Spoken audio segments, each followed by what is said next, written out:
The text came on a Tuesday evening, 3 weeks before Thanksgiving, while I was reviewing a turnaround proposal for a hotel property in Scottsdale that had been bleeding money for 2 straight years. I was good at that, finding the rot inside something that looked fine from the outside and cutting it out before everything collapsed. My mother had terrible timing, but that was nothing new. "Claire, we've been talking as a family. Thanksgiving this year is going to be intimate, just us and the Hartwells. Diane's engagement is still so new, and the Hartwells are very traditional, very private. After everything with the divorce and what happened with your business last year, we think it would be better if you sat this one out. We don't want uncomfortable questions coming up. You understand, right? We love you." I read it once. Then I read it again, slower. The way you read something when you're hoping the words will rearrange themselves into something less ugly. They didn't.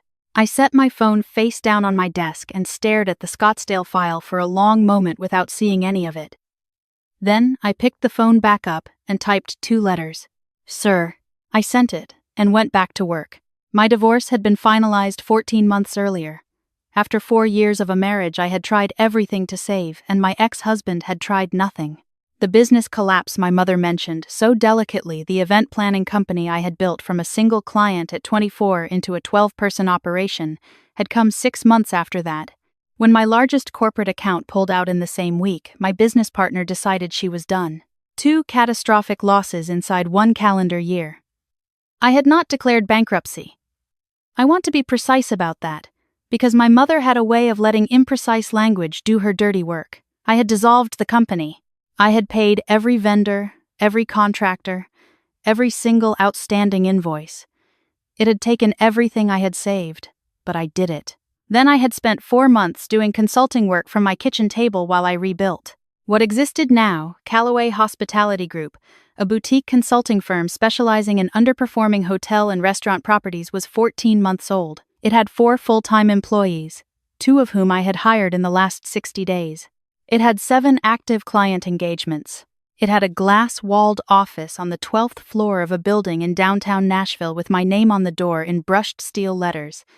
And it was profitable in a way my old company, for all its chaos and energy, never quite managed to be. My family knew none of this.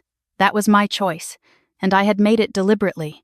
My older sister Diane had always been the one my parents pointed to when they needed evidence that they had done something right. She was beautiful in the way that made people assume things about her, and she was smart enough to lean into those assumptions rather than correct them.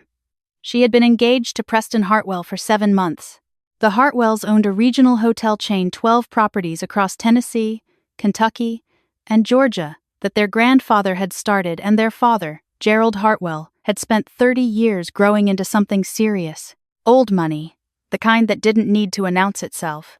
I had met Gerald and his wife Patricia exactly once, at Diane's engagement party, in the brief sideways moment when Diane had gestured vaguely in my direction and said, "And this is my sister," before steering them towards someone more interesting. I had shaken hands with Gerald Hartwell for approximately 4 seconds, and then watched him walk away without asking my name. I thought about that handshake sometimes. I let Thanksgiving go without another word. My mother sent a follow-up text 2 days later. "We'll do something special. Just the 2 of us. In December. Okay?" I feel terrible about this, and I responded with a heart emoji, which was the least amount of lying I could manage. My father didn't text at all, which was on brand. Diane sent nothing. Diane and I had been performing the motions of a close relationship for years without either of us being willing to acknowledge how hollow the performance had gotten. I worked through the holiday. My 2 junior analysts, Priya and Jordan, had both gone home to their families, so I ordered Thai food and sat at my desk and finished the Scottsdale proposal. It was the best work I had done in months, maybe ever. There is something clarifying about being told you are not wanted at the table. It has a way of focusing the mind. The Monday after Thanksgiving, I came in early. There was a new inquiry in my inbox that had arrived the previous Wednesday, while I was eating pad see ew alone and reading occupancy reports. The email was from a woman named Susan Cho, describing herself as the executive assistant to the VP of development at Hartwell Hotels. They were looking for an outside consulting firm to assess 4 of their underperforming properties and develop a restructuring strategy. They had a hard deadline. The family was looking to make decisions before the end of Q1. Susan had found us through a referral from one of our previous clients, a boutique hotel group in Chattanooga. She wanted to schedule a capabilities presentation for the following Monday. I read the email twice. Then I sat very still for a moment, the way I had learned to sit still when something required me to be precise rather than reactive. I called Priya into my office. She was 26 and had an MBA from Vanderbilt and a mind that worked fast and clean. I told her we had a new prospect and that I needed her to pull everything she could find on Hartwell Hotels, financials, reviews, any news coverage about the 4 properties flagged for poor performance. She asked how soon. I said by Thursday. I did not tell her whose family owned Hartwell Hotels. On Thursday, Priya laid out everything on my conference table. She was meticulous. One of the 4 properties was a hotel in Knoxville that had dropped from a 4.2 star average review to a 3.1 inches under 18 months.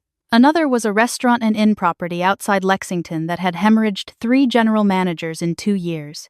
The other 2 had slower problems: aging infrastructure, outdated food and beverage concepts, loyalty programs that weren't retaining anyone. All 4 were dragging the portfolio's overall performance in ways that would eventually become a problem for the entire brand if no one addressed them. I looked at those files for a long time. I knew exactly what was wrong with each property. I knew the order in which to fix it. I could see the whole map. "Do you want to meet with them?" Priya asked. I want to be honest about what I felt in that moment. It was not revenge. It was something cooler and more professional than that. More like the feeling of standing at the edge of a very clean solution and understanding that you are the right person to execute it. "Yes," I said. "Schedule it." The following Monday, I was in the office by 7. I had pressed the charcoal blazer myself the night before, which I never did. I always took things to the dry cleaner, but I needed something to do with my hands while I was thinking.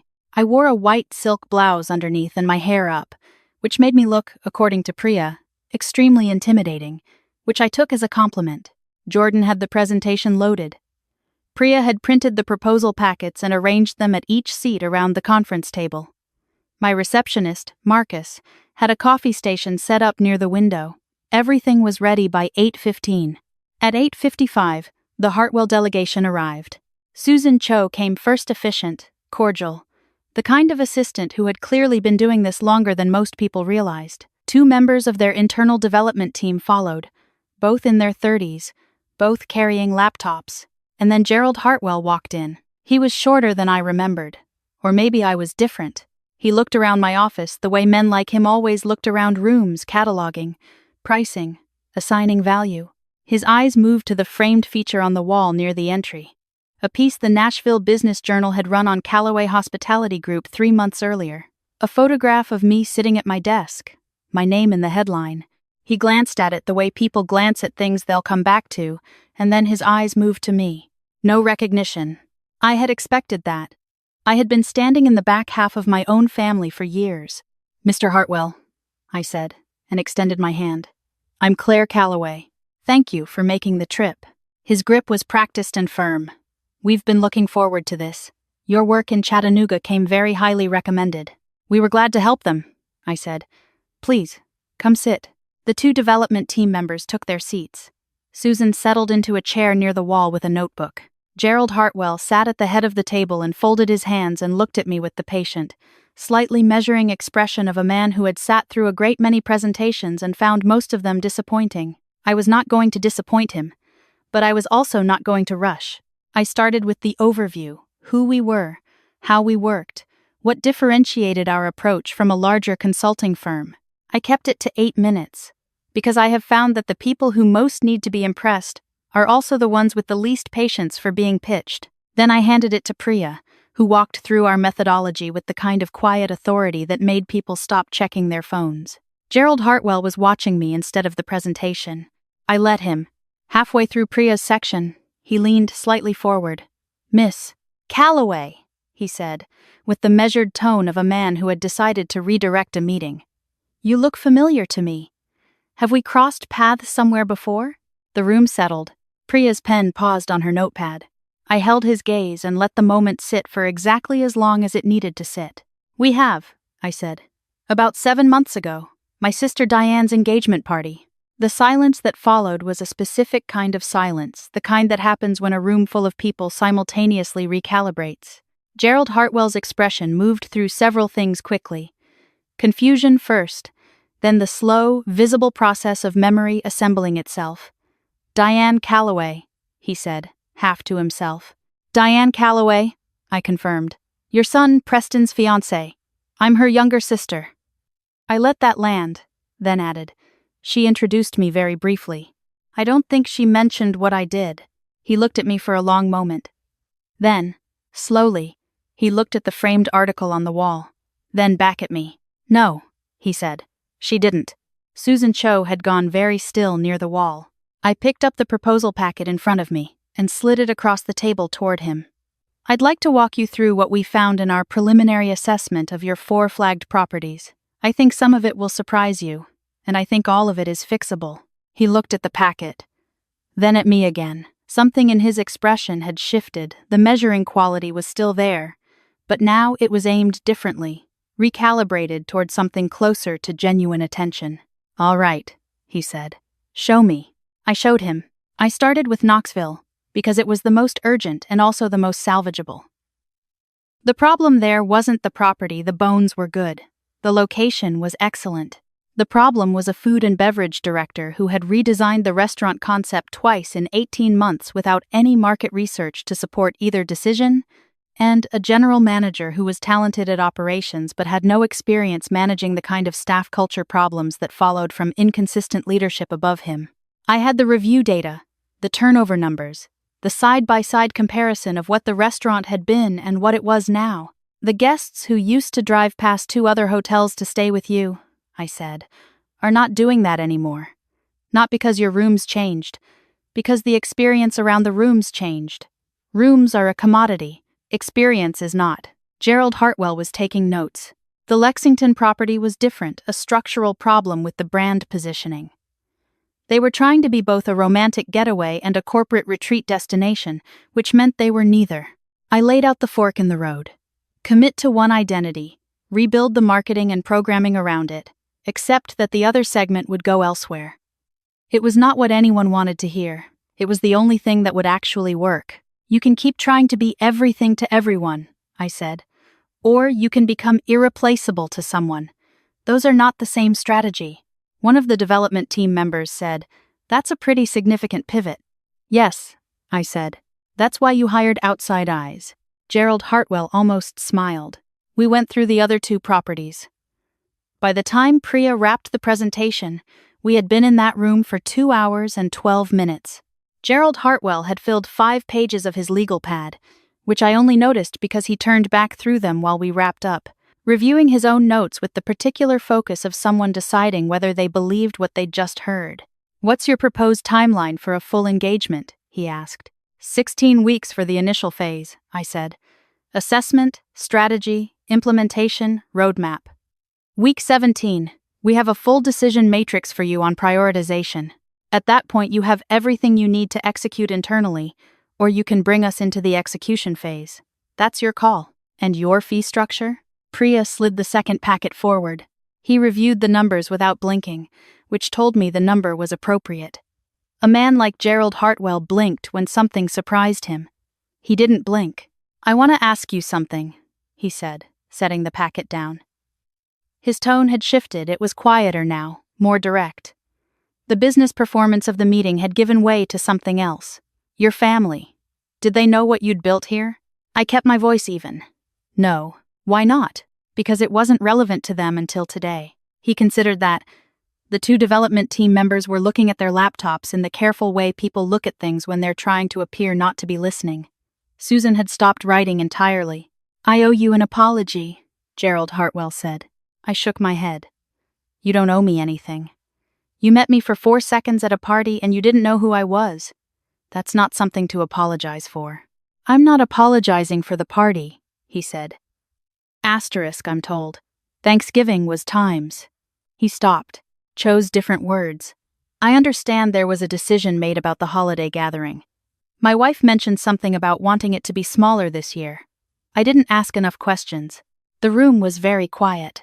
"Mr. Hartwell," I said, "I appreciate you saying that, but I need you to hear me clearly. None of that is why I'm sitting across from you today. I'm sitting across from you because your Knoxville property is losing ground every quarter and I know exactly how to stop it. What my family does or doesn't do is not a factor in this conversation. He looked at me for a long moment. That, he said, is exactly why I'm going to sign this. He pulled the contract packet forward, uncapped his pen, and started reading. I kept my hand still on the table. Priya made one small movement next to me, her pen tapping twice against her notepad, and I knew without looking at her that she was containing something significant. Gerald Hartwell signed on page 4, initialed on pages 2 and 7, and slid the packet back across the table. I countersigned. Jordan witnessed, when the packet came back to his side of the table, a contract. He held it for a moment before setting it down. "You're going to tell your sister," he said. It was not quite a question. "I'm going to let you tell your son," I said. "That seems like the more interesting conversation." He laughed, not a polite laugh, but a real one, the kind that surprised him. "Fair enough." He stood, and I stood, and we shook hands again. This time he held it a half-second longer than necessary. "You've earned the noise, Miss Calloway." "We tried to," I said. They left. I heard the elevator at the end of the hall, and then the floor was quiet. Priya looked at me. I picked up my coffee cup, found it cold, and set it back down. "That," Priya said carefully, "was the wildest capabilities meeting I have ever been in." "Write up the kickoff timeline," I said. "I want to be in Knoxville by the 15th. "Absolutely." She gathered her materials. At the doorway, she paused. "For what it's worth, the part where you said it wasn't about your family. Did you mean that?" I thought about it honestly, the way I tried to think about most things. "I meant that it wasn't going to stop me either way," I said. "That's close enough." She nodded and left me alone. I stood at the window for a while. Nashville spread out below, gray and quiet in the November afternoon, the Cumberland moving brown and slow past the bridges. I had moved to this city 3 years ago, after the marriage ended, because I needed to be somewhere that had no memory of the person I had been in it. I had built something here without anyone watching, without anyone's permission, without anyone's belief as a foundation, which meant it could not be taken away by anyone's disbelief. My phone had 3 unread messages. The first was from my mother. "How are you doing, honey? I've been thinking about you." Sent that morning, before the meeting, before she knew anything. The second was from Diane. "Hey. Can we talk?" Preston mentioned something, sent 40 minutes ago, which meant Gerald Hartwell had called his son on the way down in the elevator. The third was from a number I didn't recognize. When I opened it, it was a short text from a 615 number I hadn't saved. "Miss Calloway. Patricia Hartwell. I understand my husband met with you today. I'd very much like to have coffee this week, if you're open to it. I have some things I'd like to say to you directly. No business agenda. Just an apology that should come from me." I read that one twice. Then I typed back to Diane. "Not today. I'm in the middle of a quarter. Let's talk after the new year. There's a lot I want to say to you, and I want to say it when I have the time to say it right." She typed back immediately. "Claire, I didn't know they were going to exclude you. I want you to know that." I stared at that for a moment. "I know you didn't stop it," I typed. "That's what I want to talk about." I put the phone in my desk drawer. To Patricia Hartwell, I wrote, "Thursday at 10 works for me. There's a coffee shop on 5th called Ledger. I'll send you the address." She replied with, "Perfect. See you then." I pulled the Knoxville files back out and started building the kickoff plan. There was a lot of work to do, and I was glad for it, because work was the thing I was best at, and the thing that had never once pretended to be something it wasn't. It asked something real of me, and I gave something real back. That was the whole transaction. Priya knocked on my open door around 4. "Jordan and I are going to grab dinner. Do you want to come?" I looked up. Outside, the light had gone orange and low. I had been at my desk for hours without noticing. "Yeah," I said. "Give me 10 minutes." I saved the file, shut my laptop, and got my coat from the hook behind the door. In the lobby, the framed Nashville Business Journal feature caught the last of the afternoon light the way it always did, my name large enough to read from the elevator. I had thought, when I hung it there, that it might feel like vanity. It hadn't. It felt like a marker. This is where I am now. This is what I built. This is real. I was learning, slowly, to let real things count. Thursday morning, I walked into Ledger at 9:58. Patricia Hartwell was already there, which I respected. She was older than I remembered from the engagement party, or maybe I was simply looking at her more directly now. She was dressed simply, no jewelry except small pearl earrings, and she was holding her coffee with both hands the way people hold things when they're nervous. She stood when she saw me. "Miss Calloway, thank you for meeting me." "Claire," I said. "Please." We sat. I ordered a black coffee. For a moment neither of us said anything, and I let her have that moment because I could tell she was assembling something carefully. "I want to start," she said, "by telling you that the decision to exclude you from Thanksgiving was mine. Not entirely. Your mother had concerns she shared with me, and I confess I didn't push back the way I should have. But the instinct to keep things tidy, to protect the gathering from anything that felt complicated that came from me, and I let it drive a decision that was unkind." I kept my hands around my mug. "I appreciate you saying that. Gerald came home Monday evening," she said, "and he sat down at the kitchen table and he told me about his meeting. He told me all of it. He told me what you'd built, and what you said about why you were there. And then he stopped talking, and just looked at me." She paused. I understood what he wasn't saying. What wasn't he saying? Asterisk. That we had sat at a table with Diane and your parents and agreed that you were the liability, the one who shouldn't be seen. And then Gerald walked into your building and you were times, she shook her head slightly. You were the most capable person in the room. And you sat across from him, and you were kind. Not falsely kind. Not performing something. You were just direct and kind. And he signed a contract with you. And then he came home and looked at me. I drank my coffee. "I don't need an apology from you," I said. "I want you to know that. What happened on Thanksgiving it was painful, and it came from people I expected better from. But I didn't go into that meeting to prove something or collect anything. I went because those 4 properties need help, and I know how to help them. That's the whole story." "I know," she said. "That's why I'm apologizing. Not because you need it, but because I need to say it. There's a difference." I looked at her across the small table. "Okay," I said. "I hear you." She exhaled slowly. "Gerald would like you to come to Christmas dinner. Our home. No speeches. No ceremony. Preston will be there. And Diane. We are not trying to manufacture something false. I understand that could feel uncomfortable. But we'd like you there. If you want to be..." I thought about that. I thought about Thanksgiving alone in my office. The pad CU going cold on my desk. My mother's text sitting face down in the corner. I thought about what it had felt like and what I had done with it. "I'll come," I said. "But I want to be clear about something first. Of course, Diane and I have things to work through. I'm not walking into Christmas ready to perform a reconciliation that hasn't happened yet. I'll be at your table and I'll be civil and I'll mean it, but I'm not going to pretend my family and I are fine when we're not. Can you live with that?" Patricia Hartwell looked at me with an expression I hadn't expected. It was something close to admiration. "Yes," she said. "I can live with that." We stayed another 40 minutes. We talked about the Knoxville property, because she knew the history of it, and she had opinions that turned out to be sharper than I expected.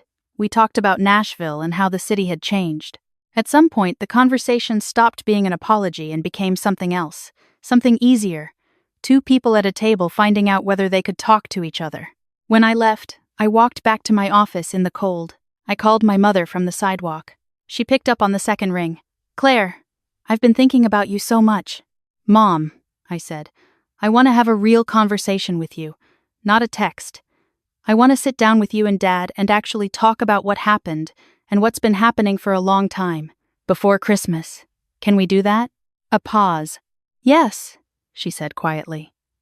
"Yes, we can do that." "Good," I said. "I'll drive down next weekend." I hung up and stood on the sidewalk for a moment, the city moving around me, people with their coffees and their coats and their ordinary Monday morning weight. I thought about what Priya had asked me after the meeting. "Did you mean it that it wasn't about your family?" What I had meant was this. I had not built what I built because of them. I had not gotten up every morning and done the work and made the calls and sat with the hard numbers and figured out what was salvageable and what wasn't. I had not done any of that because of what my family thought of me, or because of a Thanksgiving I hadn't been invited to, or because of a text that had ended with "you understand," right? I had done it because I was good at it and it mattered and it was mine. The rest of it, Gerald Hartwell's handshake, Patricia's coffee, the conversation I would have with my mother next weekend, Christmas at a table I hadn't expected to sit at, that was not the story. That was just what happened when you stopped measuring your worth by who remembered to include you in the invitation. I went back upstairs. Jordan had the Knoxville kickoff deck open on his screen, and a question about the food and beverage analysis that needed answering before noon. Priya was on a call with the Scottsdale client about an updated timeline. Marcus had 3 messages waiting for me. I sat down and went to work. The city was bright and cold outside the windows.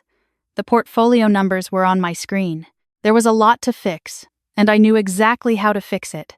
And that not the apology, not the contract, not the seat at Christmas dinner was the thing that had never once asked me to be anything other than what I already was. That felt like enough. That felt, in fact, like more than enough. Christmas Day, I drove to the Hartwells' home in Franklin. Their house was on a long, flat property with old oak trees lining the driveway.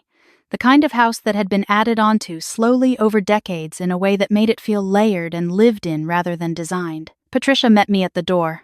She had made something that smelled like braised short ribs, and there was a fire going in the front room, and Preston shook my hand with the particular awkwardness of someone who had recently been told something significant about a person they had underestimated. Diane was in the kitchen.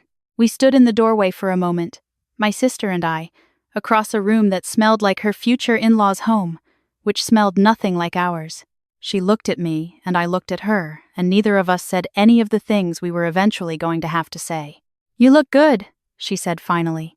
"I know," I said. And then, because it was Christmas, and because there was a long conversation ahead of us that was not going to happen in this kitchen, I walked over and sat down at the counter and asked if she needed help with anything, and she handed me a cutting board and a bunch of parsley, and we stood next to each other and didn't say anything else for a while, which was its own kind of beginning. Gerald Hartwell came in to refill his glass. He caught my eye over Diane's shoulder and gave me a single small nod, the kind that didn't need words, the kind that meant "you're here and that's right," and then he went back to the other room. I kept chopping. Outside the window, the oaks stood bare and still in the cold, and the afternoon light was the low blue-gray of a Tennessee December, and somewhere across the city my office sat dark and quiet, proposal packets stacked, Knoxville files waiting, all of it patient and ready for when I came back. I would come back Monday.